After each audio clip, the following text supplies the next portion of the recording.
បងដឹងមាសមេខ្វះគេមិនបាន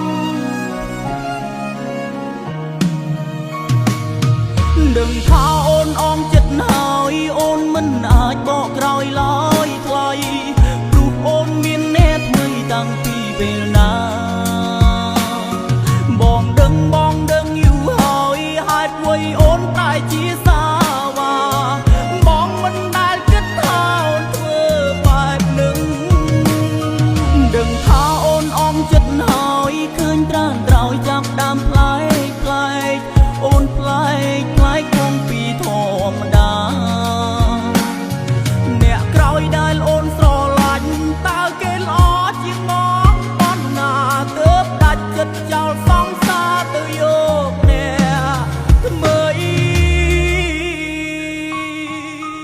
ដឹងថាអូនអចិត្តហើយអូនមិនអាចបកក្រោយឡើយថ្លៃព្រោះអូនមានអ្នកថ្មីតាំងពីពេលណាបងដឹងយូរហើយហេតុអ្វីអូនប្រែជាសាវ៉ា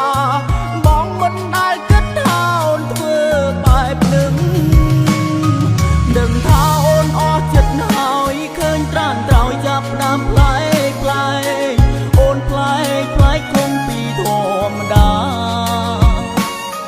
អ្នកក្រោយដែលអូនស្រឡាញ់តើគេល្អជាងបងប៉ុណ្ណាទើបដាច់ចិត្តចោលសង្សារទៅយ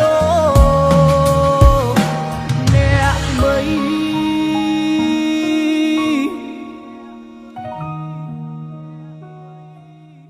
នោះទី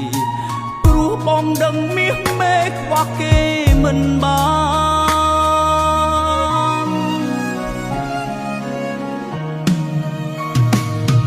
ដឹងថាអូនអងចិត្តហើយអូនមិនអាចបកក្រោយឡើយថ្លៃ